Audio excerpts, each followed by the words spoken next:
Three, two, one. Okay, we are live. So, Great. Thanks, Leo. Well, welcome everybody to today's Wellness Week event with Chi Sigma Iota, the Beta Upsilon chapter. We're really happy to have you here.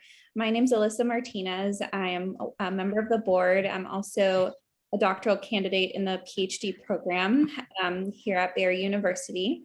I have the distinct pleasure of welcoming a member of my cohort who's also a doctoral candidate named Leo Balseiro. Oh my gosh, I'm like jumbling over my words. Now that I know we're being recorded, I'm losing it. Leo is a fantastic licensed mental health counselor and also has his NCC certification. He's worked in the field for several years and has lots of different areas of focus. So I'll let him get to all of that, but the presentation today is going to be focusing on counselor resilience in the helping profession. Not only is Leo a working counselor, he also has a 1-year-old adorable son who he is a fantastic father to. I've seen him interact with, and it's been a pleasure to be able to introduce you. And Leo, I'm going to hand you over the mic and let you get to what you want to share with us today. all right. Well, thank you so much, Alyssa. And thank you to the Chi Sigma Iota Beta Epsilon chapter for this opportunity to present tonight. Admittedly, when I first received the email, I was over the moon because of my time with the Beta Epsilon chapter and being able to serve whenever I can. Admittedly, this is an opportunity that will not be forgotten, among other things. And that being said, when it comes to being able to serve the chapter, what's the word? I am all for it. So here I am. And then Guillermo sent me an email and he asked me about a title for this presentation. Admittedly, it's been a little bit of time since I've revisited this topic, and thankfully I've been able to return to this topic again and refresh myself with it as needed. And that being said, he asked of me to come up with a title. And while I usually brainstorm a little while to think about these kinds of titles, I know how important emails are to Guillermo. He loves his emails. So I made sure to get that email right to him and to everyone. And so here we are with Bouncing Back Before Burnout. And might I say again, the Beta Upsilon chapter, highly prestigious chapter in my utmost experiences, particularly in the South Florida region, let alone nationally and internationally known.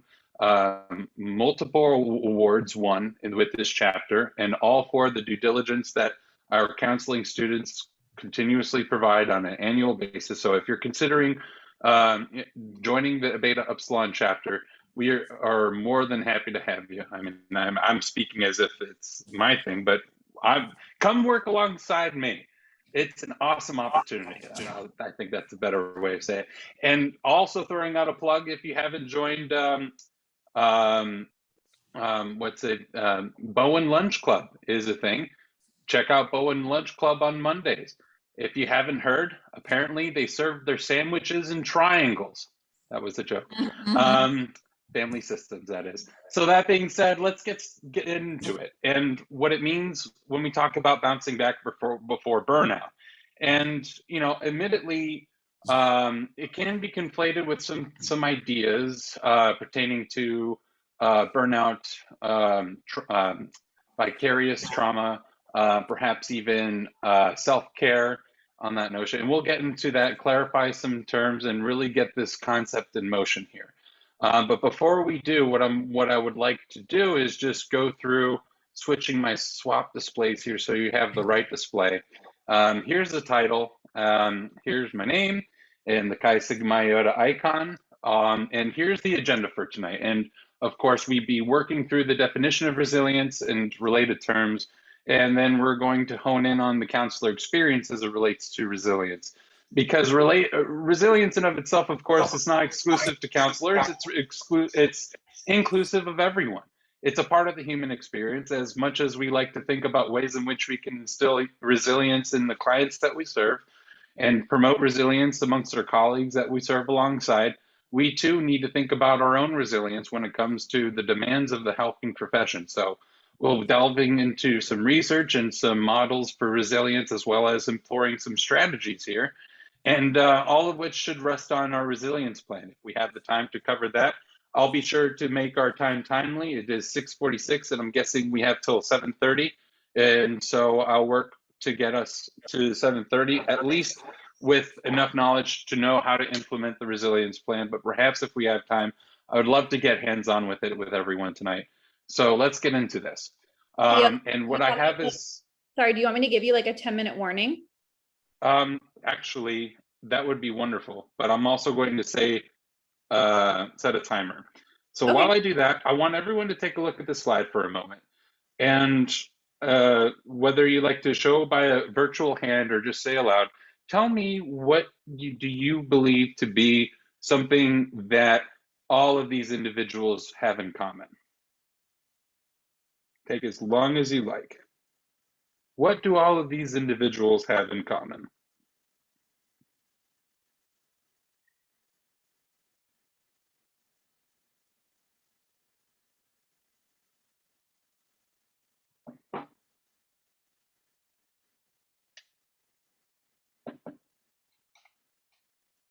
And surely we can work through this, right? So a number of individuals on this slide, some of which are of involved in the superhero pop culture. We have Wonder Woman, we have Black Widow, we have a couple of folks from anime, we have Goku, we have Deku from My Hero Academia. And then we have some other cultural figures as well to our right. That's Olivia Benson from SVU. I heard SVU had like 500 episodes or something like that. So good for them. They've been around for a hot minute. Top right corner, that's Nelson Mandela, internationally known figure. Also is relatively known for what people call the Mandela effect. That's a different story. And then we have Laverne Cox on the bottom right here. She is a well-known actress, and she also is among the first to identify as transgender as well. So putting this all together, certainly there's some common themes among some or few, but if we can provide our best guesstimation, what do they all have in common?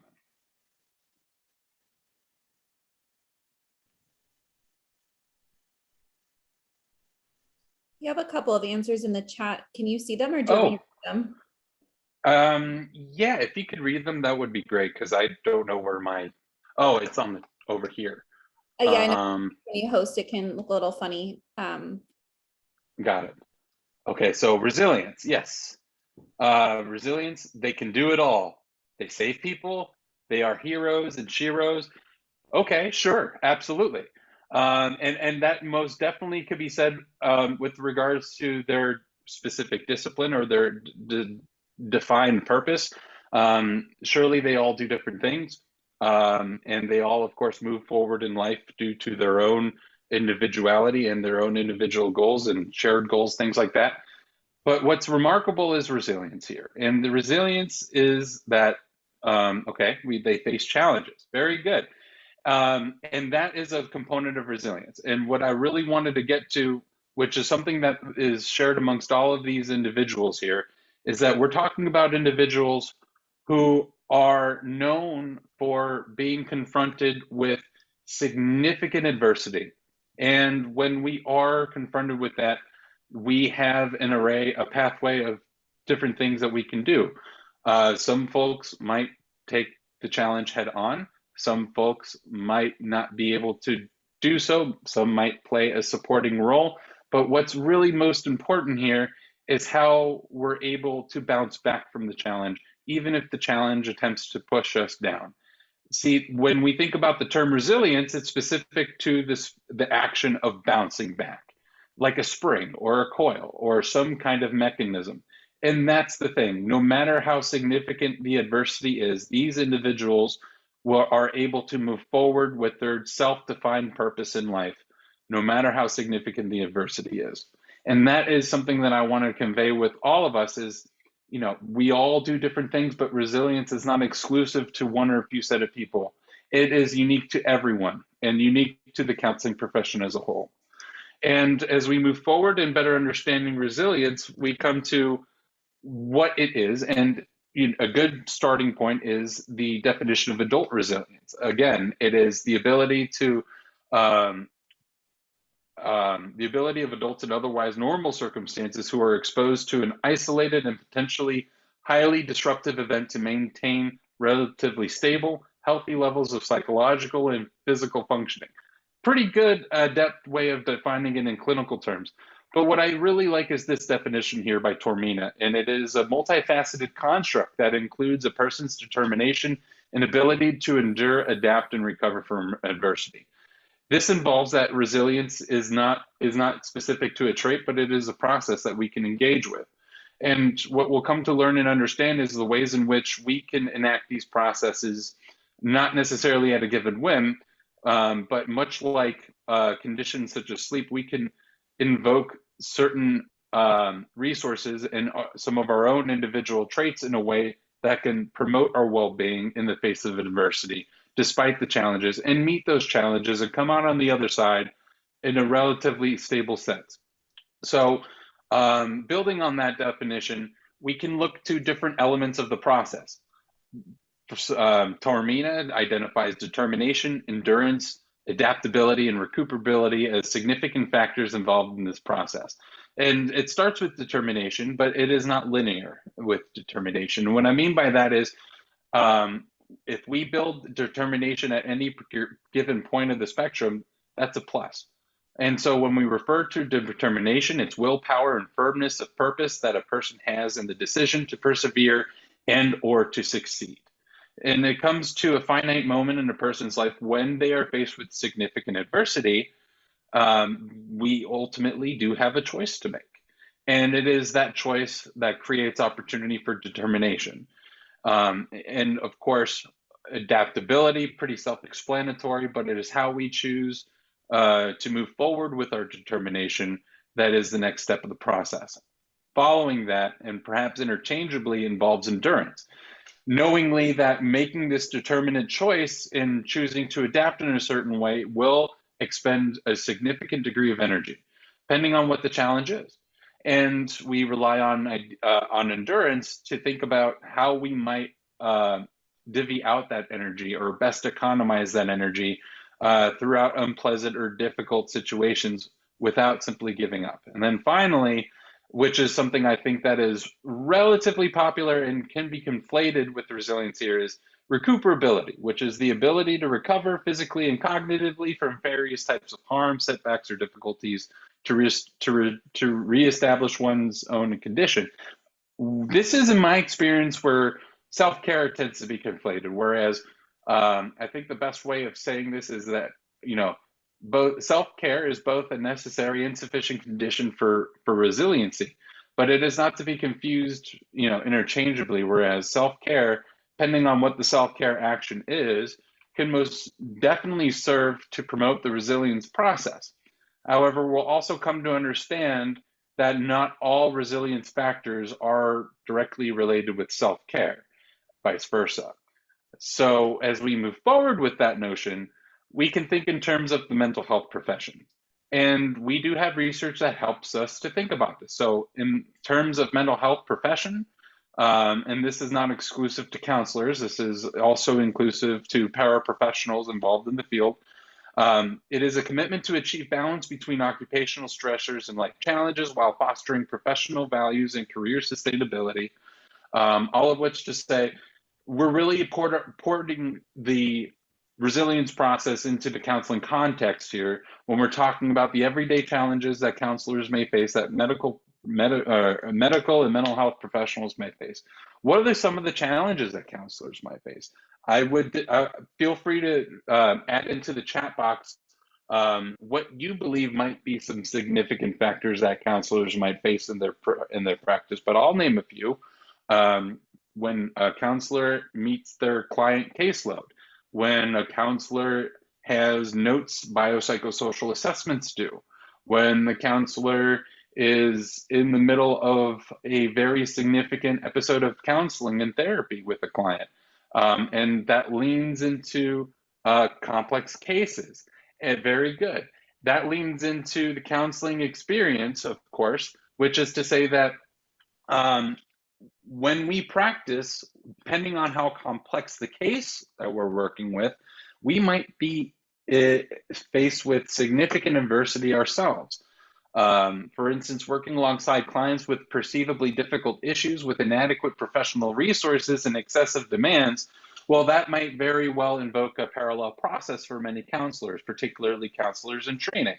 It is a very real psychological construct that suggests that counselors might find themselves to be just as much of a helpless position as their clients are.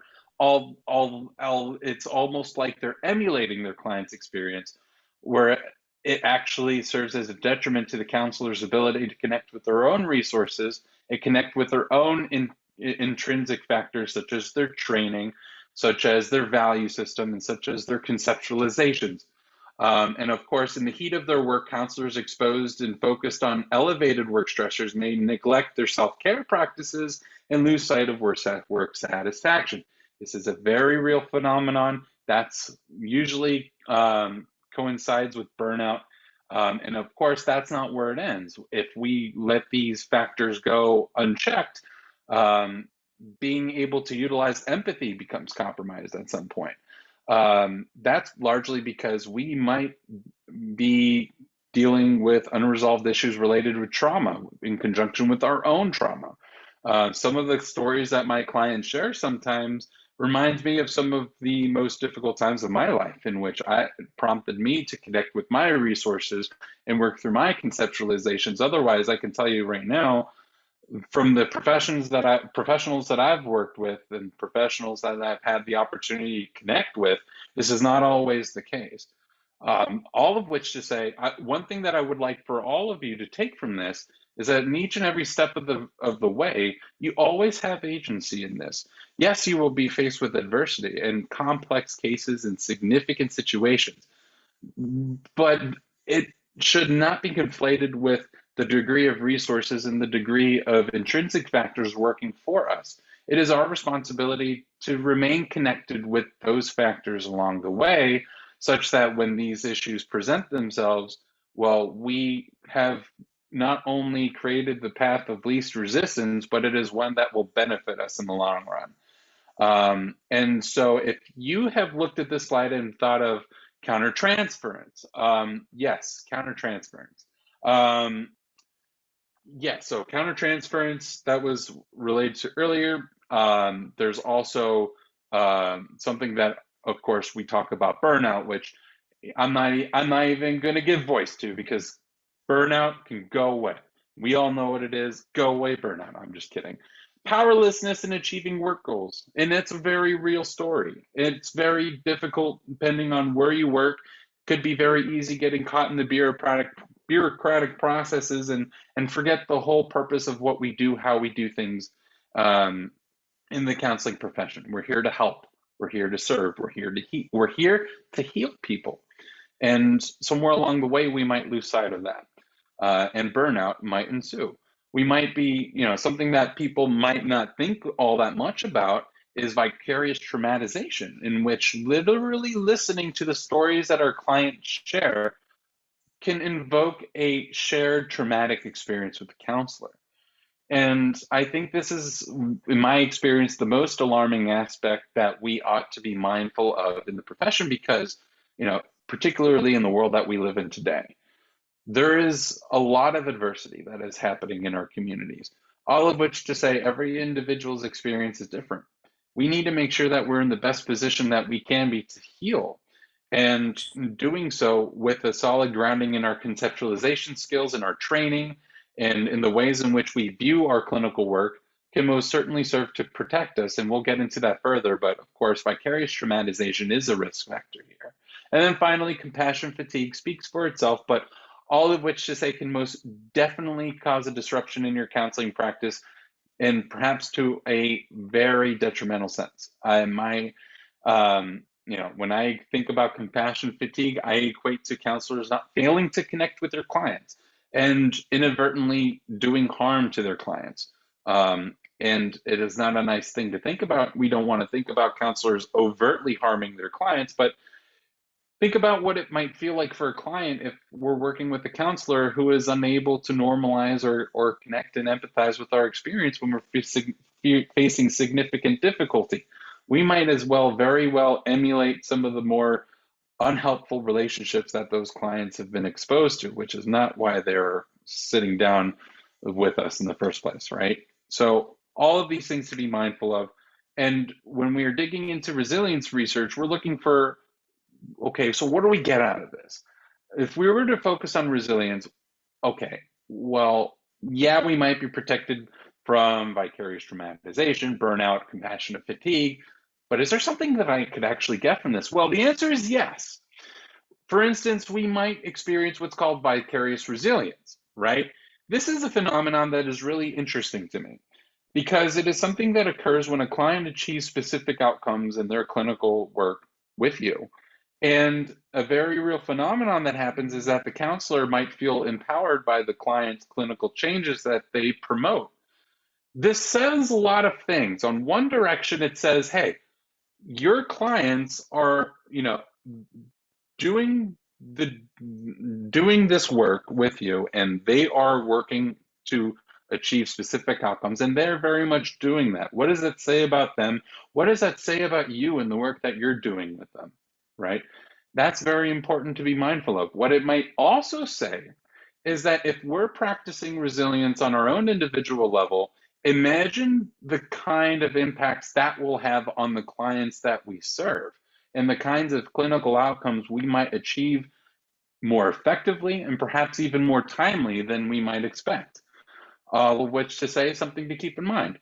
Compassion satisfaction, the pleasure a helper can experience from helping others and feeling that they are making a positive difference in the world. I think that is really important that we we keep our eyes on the prize here. And especially when I think about the purposefulness of, my career path and the purposefulness that some of my peers and colleagues have shared with me is, we're in this to help people. And then essentially this outcome answers the questions, well, what happens when we help people? They're helped, they become better selves. And again, an opportunity to invite not only questions about what we're capable of as counselors, but what does that say about humanity? And what does that say about the shared resilience that we all have as individuals and how we can work to build on this process together? Finally, there's post-traumatic growth, which for some who have studied traumatology, you may be familiar with this term. Others who haven't, well, you might be only familiar with one side of the coin, which is post-traumatic stress. But in the counseling profession, we also like to think about, in addition to covering the basic factors such as securing a safe space for our clients, making sure that our clients are safe and secure, having building an affirmative and validating environment for our clients to share and open their experiences against the injustices and adversities that they face in their daily life. Yeah, we like to think about opportunities for growth from that point, in which if there was a way in which, not specific to the trauma itself, but how the client can move forward with their life, move forward with their trauma, and ultimately work to overcome the trauma, what can that say about our client? So in essence, it is a positive effect of trauma work on counselors specific to changes in self-perception, interpersonal relationships, and philosophy of life. So in addition to our clients overcoming trauma, we ourselves might experience a vicarious affective experience from this, and might very well be helpful in terms of overcoming our own challenges. But we're not in this just to work over our own challenges, right?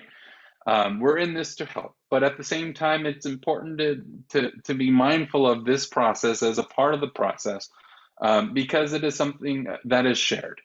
Resiliency is shared, so keep that in mind. I put in this diagram to help kind of visualize a couple of things. One, the difference between resiliency and burnout.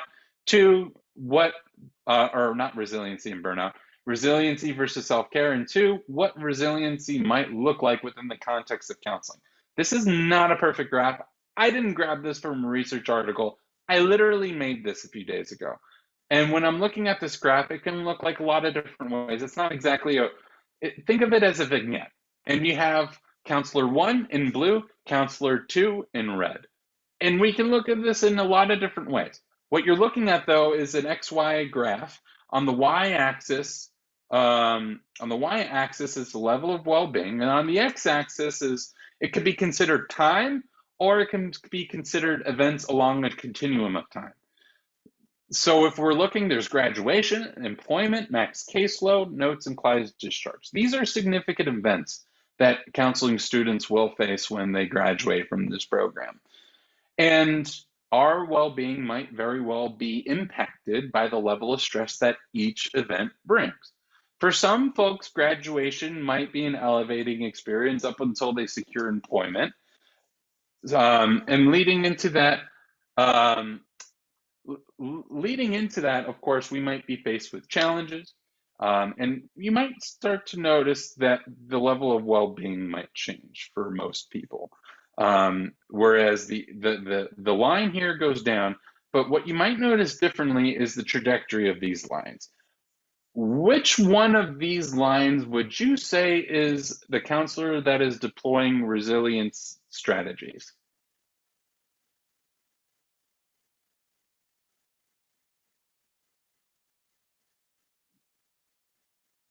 Red, right? We're looking for red. And the idea is that if we look at these events across time and the way that it might impact each counselor, of course, the level of well-being might be impacted in more ways than one, but you might also see some things here. Whereas in comparison to the counselor 1 who's not deploying the resilience strategies, counselor 2, despite facing a max caseload and notes to do, their well-being is increasing. Interesting. Whereas counselor 1 here, the blue line, they're experiencing the same events, yet their well-being is going down. So this might be a person who's not connected with self-care strategies. This might be a person who's not connected to specific resilience resources, whether that be within themselves or connected with others. They might not have a supportive supervisor. They might not have a supportive workplace. They might not have a supportive family. It could be a number of different things. All of which to say, when we see resiliency in action, this is what we usually get. A counselor who is able to maintain a stable level of well-being despite the adversities they face, thus continuing the job with a similar level of effectiveness, if not improved level of effectiveness over time. Because ultimately, when we're not deploying these strategies and when our well-being drops down to zero, well, in my experience, we stop being counselors. And that's an unfortunate reality that some counselors might face. That is something that we're here to avoid. And that being said, when we look at the factors that come into play, now I want you to think of these in two different ways. There are personal factors and there are professional factors.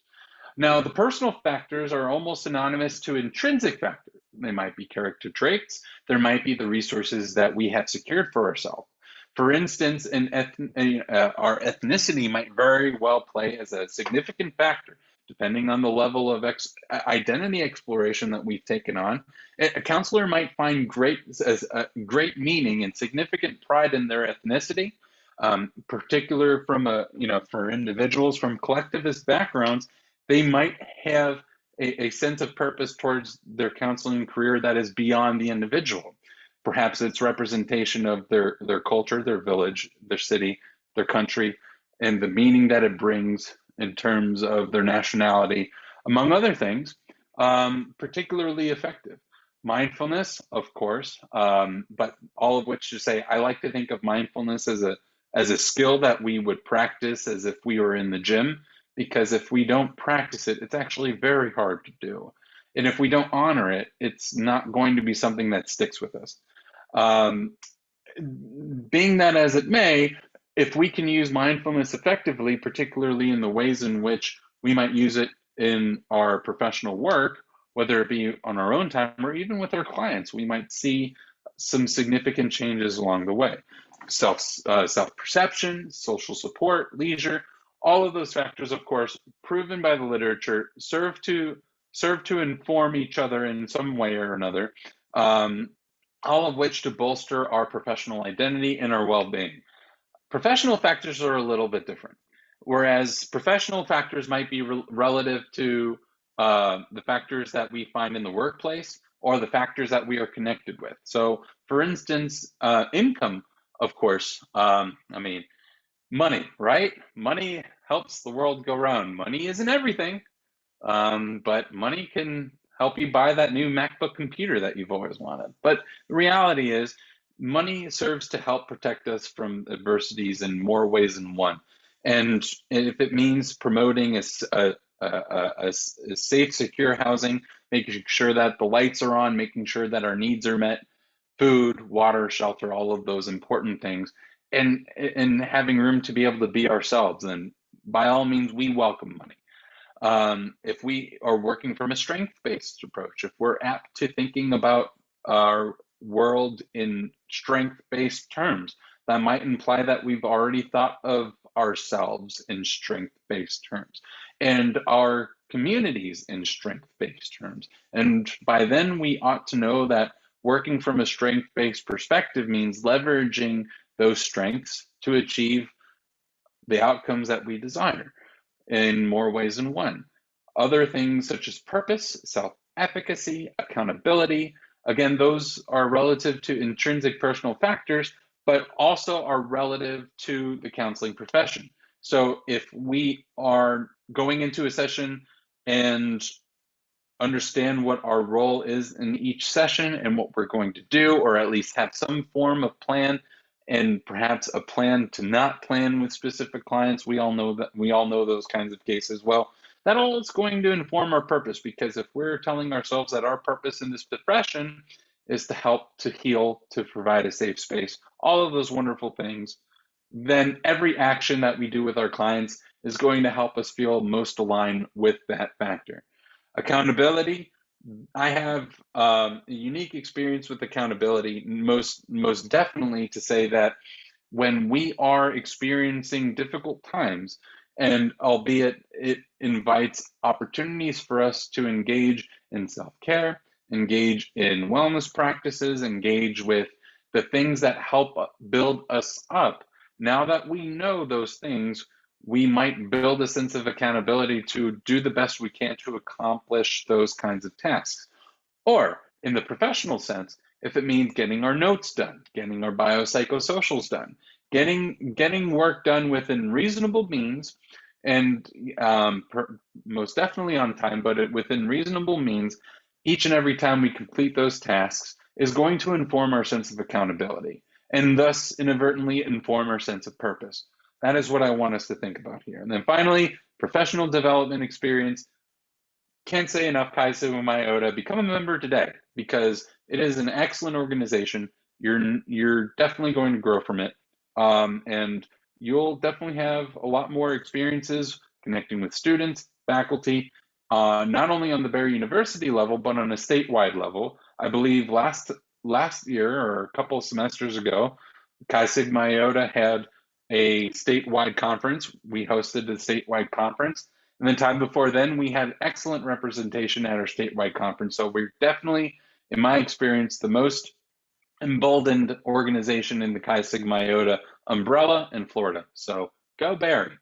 And then, of course, all of which to say, a lot of different factors can come into play here. Hope and optimism, openness, parasympathetic relaxation.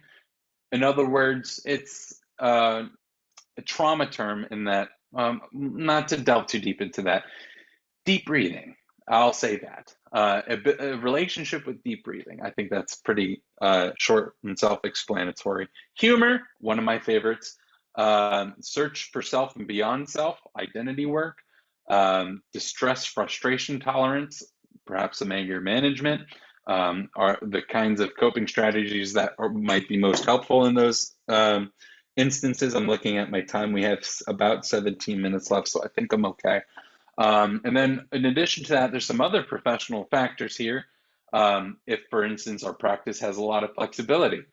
I love working in private practice for this reason, because I have the privilege of flexibility to be able to schedule the clients throughout the day in which that don't coincide with the time that I could spend with my wife and my son, and the other things such as my dissertation and the things that are important to me.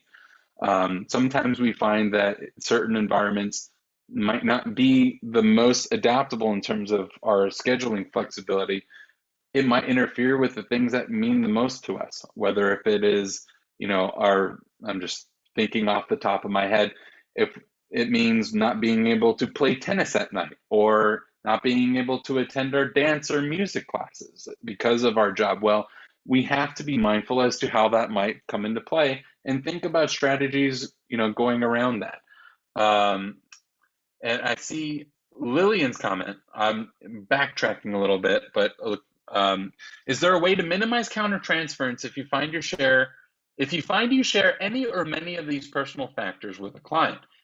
In this case, they normally create resilience, but instead hit too close to home. So that's a difficult question. For example, if your trauma background or current situation reminds you of the client.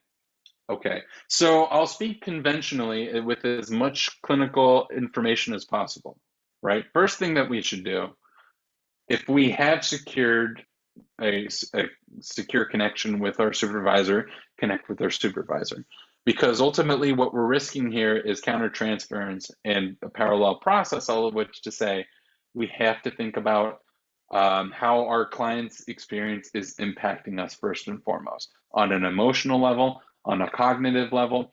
Perhaps in this instance, they might share a similar trauma, but the reality is that the counselor and the client might be in different walks of life, and different events and processes have thus occurred on each of those paths, which implies that if we're hyper focusing on the traumatic experience and how much we share, we might lose sight of the resilience factors and what has helped to put us in the counseling chair in the first place. And in addition to that, we might, think to ourselves, what might be the most helpful thing I can do for myself in this moment? If I'm feeling like I'm relating a little too close with my client and it's bringing my level of wellness down a little bit, that's going to be a little bit of a flag for me. So I might engage in some of the practices that help me to gain a better sense of grounding and a better sense of self.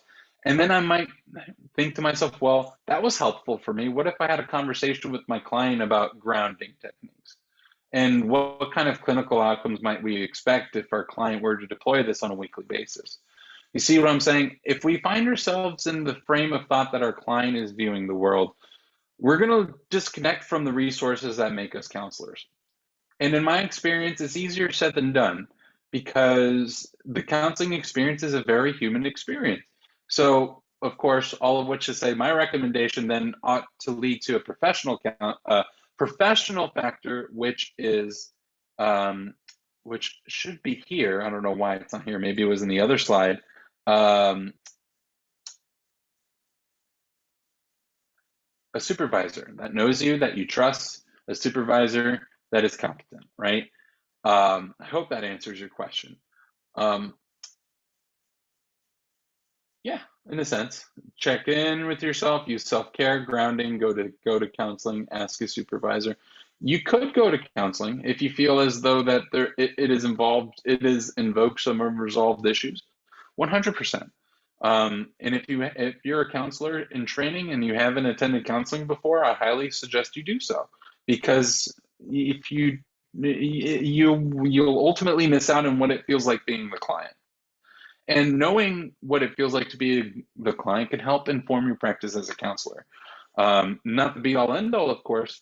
That is not replaceable of our training, of course, but nonetheless helps to provide an added nuance to the way we interact with our clients. So, leaning into strategies that help to promote counselor resilience include identifying the physical, emotional, intellectual, behavioral, social, and spiritual domains that we find to be resourceful, and mobilizing these domains whenever, wherever we can. And so they might be relative to practices with self-care. They might be practices relative to finding the energy to get back into it. Sometimes it's a combination of both, but likely it falls in the physical, emotional, those kinds of domains. One example might be for me, I'll just say this a lot, and this is unique to me. But whenever I go to the gym, I can tell you after 30 or 40 minutes of lifting weights, I feel a significant sense of power. And so, what I do want to convey from this is that whatever activity or resources that you find in these domains, there's going to be a degree of meaning making here because you're going to need to connect with something and you're going to need to know how it connects with you, how it helps you to feel a certain way, and thus how it helps to inform your counseling career moving forward, let alone your counseling practice on a day to day. And everyone's different. A professional greenhouse, such as a safe environment conducive for mentorship, peer support, opportunities for self-care and fun for the purposes of professional growth. Did I say be a member of Chi Sigma Iota already yet? Please do.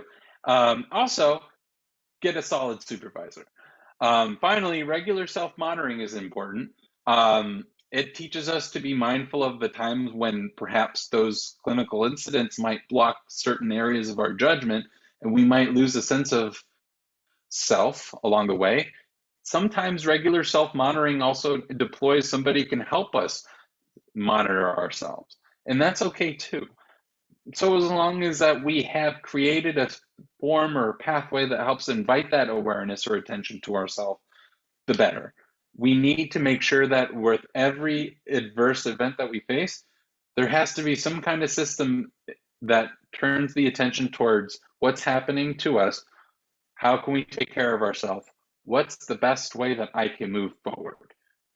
Other strategies might include cultivating and building resources to promote counselor resilience is more beneficial than focusing on the idea of stress in a state of depletion.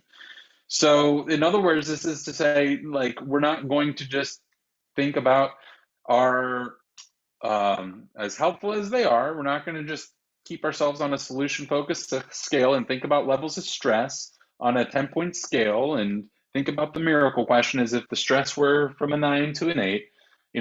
We're, by the law of language here, we're already inviting stress in our life by giving it a name. Although it is a little bit inevitable at this point, but we don't need to invite it any further. So if we're cultivating and building our resources, we're being intentional to the persons and the places that we connect with, and we're being intentional to the ways in which these processes can help bolster our professional and personal identity. Prevention is a reactive response towards risk factors rather than a proactive focus on counselor wellness. And what that means is that we need to think about how prevention can be, we can build prevention in as if it is automatic, okay? Because if we teach prevention as proactive, it might come second nature to some folks. But when it comes to counseling, it has to be a reaction in that it is essential. And I mean, I don't want to sound too harsh, but it's mandatory. So prevention is very important. Then, of course, building resilience doesn't necessarily occur by chance either, but it is based on active practice of decisions that lead towards wellness and health. So if you're thinking of resilience as a process involving your intentionality, your actions, and the areas in which your actions lead to, and the relationships and affective experience that generate from that, leading you to feel more empowered to enter into work the next day, then you're thinking about resilience. Hashtag find your power. Arm emoji. I like it. So that being said, what strategies? Well, there's a couple of other points, right? Discovery and reinforcement of compassion satisfaction from working with clients is imperative. That means being active to see the changes in our clients' lives as they experience them. That ties back into the question that I asked. What does that say about your counseling practice? What does it say about humanity? What does it say about what your clients are capable of? And how can you use this information to move forward into your next session? That's, not by script per se, but those are the kinds of things that I like to think about whenever the opportunity arises. And it most definitely has an impactful outcome when it comes to going into your next session, especially if you have session after session after session on a specific day. Another thing is focusing on career sustaining behaviors. Again, professional development, but that's not just exclusive of signing up and being a member either. That means engaging in active engagements, connecting with students, connecting with faculty, connecting with opportunities to excel. That might include taking on leadership positions, that might include taking on professional presentations. Just having this opportunity for me to be able to present this to everyone has been so impactful, because not only do I get to revisit this literature again, but also helps to remind me of my purpose as a counselor. So thank you all for that. And leading into the resilience plan, and what I want you to invite to think about for a moment, I want to invite you all to take a few minutes and think about what strategies have you already implemented in your professional and personal life. How do these strategies impact you as a counselor? And then I'm going to submit a form for everybody in just a moment. And on this form provided, I want you to indicate what protective strategies you are planning to include in your life to enhance your personal and professional resilience as a counselor. It is 7:26, so we're veering towards the end of time. But I'm just going to go ahead and send this document to everyone so that you can have a copy of this. On this document actually has two different things. One is a resilience plan, so you can kind of see what it looks like. It looks like a treatment plan, let's be honest. But more purposeful is how something that has the design of the treatment plan can be leveraged to get you into the counseling room the next day, and day after day after day. Remember, thinking in terms of sense of purpose, sense of resilience, sense of self-care, sense of impact as counseling professionals and healers alike. So on the first page of this is a resilience scale. It's called the Vicarious Resilience Scale, or rather, it should be reauthored as the Personal Resilience Scale. Now that I'm looking at this, I might have edited this a little bit because it was adapted in a way. But if you want to know what your level of resilience is, well, this document is for you. This document has a resilience scale on it. And for purposes of self-exploration, I invite you all to take a look at this and check it out. But while I figure out what's going on with Zoom, I want to invite a little bit of discussion, just a little bit. What are some factors that you feel help you to bounce back from stress?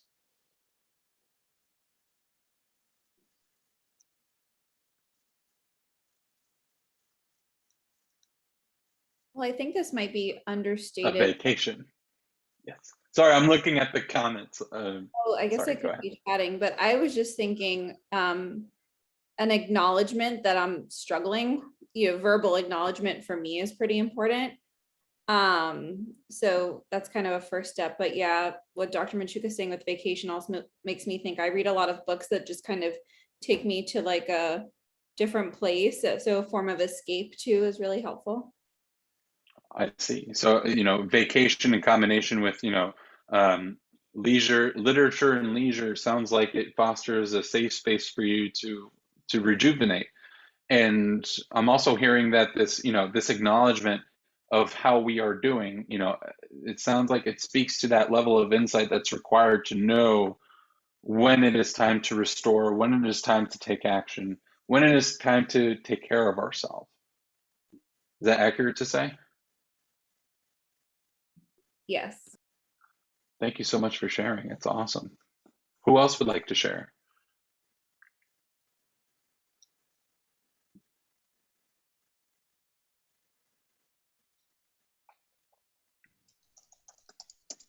Leo, I definitely like to use my apps. So I know that I have the Provider Resilience app. Oh, that's right. I Which didn't think that app was working anymore because I was looking for that app. Well, I have the great. app and it's been revamped. Actually, it's actually much better now. So I just put the link on the chat, and that is the link for the Apple. I might put the one for the Google Store as well. But it is found under the Office of Telehealth and Telemedicine. But let me just go back in there. But that isn't, I just reopened it. I haven't opened it in a while. So I'm looking at my resilience score, because the app is a really good way of one, taking the assessments that you were talking about, even measure your level of burned out, and also incorporate building activities to increase your level of resilience as a provider. So. Very good. That's awesome. Thank you so much for sharing that, because somewhere down along the line, the app wasn't working for me, and I admittedly didn't give it much of a thought. But emphasis to say that technology is your friend. Technology could also be a source of burnout, but it depends on how you use technology, right? It is equally important to connect with ourselves through resources online, whether it be through the Resilience app or through specific social groups that might, help bolster our self-care or resilience process in of itself. I like to use YouTube, for instance, to look up music or videos that help me to, inspire me for the day, if you will. Building knowledge is empowering. I'm reading Lillian's comment. Feel more of a vocal purpose with professional development and speaking with other counselors. I love that, Dr. Bynum, which she said, letting things go that no longer serve me. Very good. And I think that is something that must be emphasized. It is a process, it's a skill. It's something that is built on, and being able to deploy that most definitely serves a purpose. But all of which to say, technology, and particularly resources, informational resources, self-managing resources are a huge plus in this profession. If it wasn't for some of the trainings that I have subscribed to that I can revisit whenever I want to, might feel a bit bewildered in my practice a bit, I might return to those resources to help realign my own conceptualizations and thus realign how I'm choosing to move forward most effectively, thus informing my purpose. So there is a unique interplay with all of these resources as well. All of which to say, thank you so much for those links. Thank you all so much for the feedback. Everyone, please check out that link that I submitted. Download it. It is your friend. I invite you to on a journey of self-exploration on that front. And what I'm also going to do is throw in a nice little plug for references and the Barry University Doctoral Counseling Program. It's a great program, pretty awesome. But what I am also going to do is I'm going to put in my email for everyone, because if you have any questions, ideas, or concerns or feedback for me, I wholeheartedly welcome those those pieces of information, especially as to how I can make this better and perhaps how I can best serve you, the students. That being said, that does it for me. I want to thank you all for your time. Thank you all for this opportunity to connect with you all on this wonderful, magical Tuesday. And I would just like to conclude just to share my own source of resilience that that has been helpful for me. And it's not my sole source of resilience, but I had been in a dissertation slump where I had a hard time sitting down in my office, because there's a lot of moving parts in my home, most notably my son. He's a beautiful boy, and he is my heart. But what I was able to do is, in terms of thinking of my family as a source of resilience, is I put this picture in my office. This is my son. And so whenever I go to sit down and write or do whatever it is that I need to do, I can look up to my right, and there he is. And he is my everything. He is fantastic. Hopefully we'll play guitar one day, but we'll see. And yeah, that'll be it for me. Thank you all so much. Have a wonderful evening. Let me send out my email real quick, and let me leave the line open for any questions you might have. Well, Leo, on behalf of the board, and I can probably say from everyone here, thank you so much for everything you shared. This has been really informative. And yeah, if anyone has any questions, feel free to ask away.